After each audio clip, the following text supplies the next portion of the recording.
Хөрөнгө оруулалтын ер бусын ухаан Howard Marks. Хөрөнгө оруулалтын ертөнцид сая хүмүүс нэг л зүйлийг хайж байдаг. Тэр нь яаж хурдан баяжих вэ гэсэн асуултын хариу. Гэтэл Wall Street-ийн хамгийн хүндтэй эрхэм Howard Marks өөрийн The Most Important Thing номдоо огт өөр зүйл хэлдэг. Тэрээр хамгийн чухал зүйл бол ганц зүйл биш, харин хоорондоо холбоотой маш олон чухал хүчин зүйлсийн цогц гэдгийг сануулдаг. Warren Buffett энэ номын тухай би Howard Marks-ийн бичсэн зүйлийг хамгийн түрүүнд нээж уншдаг гэж хэлсэн нь санамсаргүй хэрэг биш юм. Өнөөдөр бид зах зээлийн шуурганд завь яаж живүүлэхгүй авч үлдэх, бусдын хараагүйг яаж олж харах тухай ер бусын ухааныг танигдуулах гэж байна. Та бэлэн үү? 1. Хоёр дахь түвшний сэтгэлгээний тухай. Хөрөнгө оруулалт бол тоглоом. Гэхдээ энэ бол шатар шиг логиктэй тоглоом биш. Харин сэтгэл зүйн дайн юм. Маркс үүнийг хоёр дахь түвшний сэтгэлгээ гэж нэрлэсэн. Нэг дахь түвшний сэтгэлгээтэй хүн ингэж боддог. Энэ компани маш сайн бүтээгдэхүүн хийдэг. Бүгд үүнийг авч байна. Тийм болохоор хувьцааг нь авъя. Энэ бол энгийн бөгөөд хүн бүрийн хийж байгаа зүйл. Хэрв та хүн бүрийн хийж байгааг хийвэл хүн бүрийн авч байгаа дундаж үр дүнгэл авна. Харин хоёр дахь түвшний сэтгэлгээтэй хүн ингэж боддог. Тийм ээ, компани сайн. Гэхдээ хүн бүр үүнийг мэдээд хувьцааг нь худалдаж аваад үнийг нь тэнгэрт тулгachсан байна.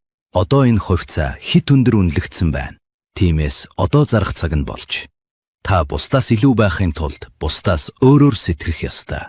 Хөрөнгө оруулалт бол хэн нэгнийг ялж байж ашиг олдог талбар юм. 2. Зах зээлийн савлгаа ба сэтгэл зүй. Зах зээл хизээж шулуун замаар явдаггүй. Тэр үргэлж айдас ба шунал гэсэн хоёр туйлын хооронд савлаж байдаг. Howard Marks зах зээлийг аврах том савлууртай зүйрлдэг.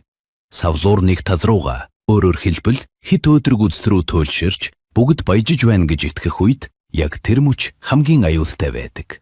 Яагаад гэвэл савлуур буцаж савлах нь цаг хугацааны асуудал. Харин бүгд айж зах зээл сүрлээ гэж хашгиралдаж байх үед савлуур нөгөө талдаа буюу хит гутранг үзэл рүү очдог. Энэ бол хамгийн ашигтай боломж гарч ирдэг үе. Гэхдээ нэг асуудал бий. Хүн бол нийгмийн амьтан. Бүгд гүйж байхад та зогсож чадах уу?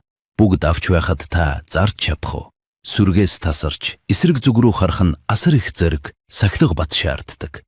Эсрэг талын хөрөнгө оруулагч байна гэдэг нь зүгээр л бусдын эсрэг байхыг хэлэхгүй.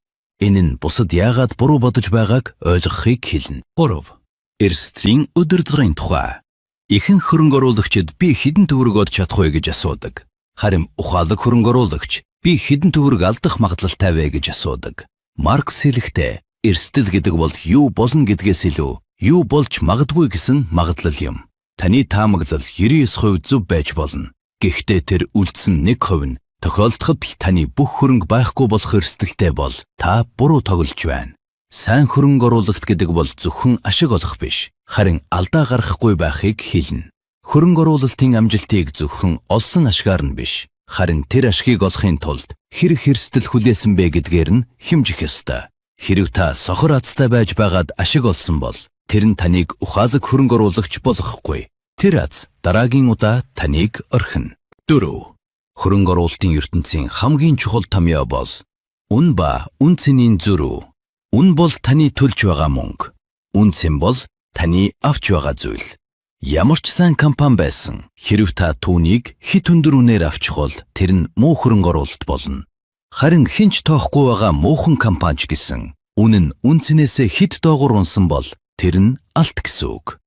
Маркс хэлэхдээ хөрөнгө оруулалт бол юу авч байгаадаа биш, харин ямар үнээр авч байгаадаа оршдог. Таны амжилт худалдаж авсан мөчөд чинь шийдэгддэг. Харин зарсан мөчөд чинь зөвхөн баталгааждаг гэж хэлдэг. Төгсгөл марафон ба сахилга бат. Эцэст нь хэлэхэд хөрөнгө оруулалт бол 100 метрийн гүйлт биш. Энэ бол урт хугацааны марафон. Зарим жилүүдэд та бусдаас хоцорч болно. Бусад хүмүүс биткойноор баяжиж, хөөсөн дунд бүжгэлж байхад та ганцаараа уйтгартай дүн шинжилгээгээ хийгээд сууж байж магадгүй. Гэхдээ Howard Marks-ийн заасан ер бусын ухаан таныг эцсийн барайнд ялгч болгоно. Зах зээлийн талаарх ирээдүг хинч мэдэхгүй. Бид ирээдүг таамаглаж чадахгүй ч өнөөдөр хаан зогсож байгаагаа мэдэж чадна. Бид шунлын орой дээр байна уу? Эсвэл айдсын ёроолд байна уу? Үүнийг мэдэрч өөрийнхөө сэтгэл хөдлөлийг удирдах сурах нь хамгийн чухал зүйл. Санаж яв. Сайн хөрөнгө оруулалт хийх нь амархан байсан бол хүмүүр тэр бунтан байх байсан. Энэ бол хэцүү, энэ бол сахилга, бат шаарддаг ажил. Гэхдээ та Ховард Марксын энэ зарчмуудыг баримталж чадвал та зүгээр нэг тоглогч биш, харин зах зээлийн жинхэнэ эзэн нь болох болно. Мөчлөгөө мэдэр, эрсдлээ хян, өөрийнхөө сэтгэг, амжилт хүсье. Хэрв танд таалагдсан бол subscribe хийгээрэй. Дараагийн удаа бүр сонирхолтой мэдлэг өгөх контент оруулах болно.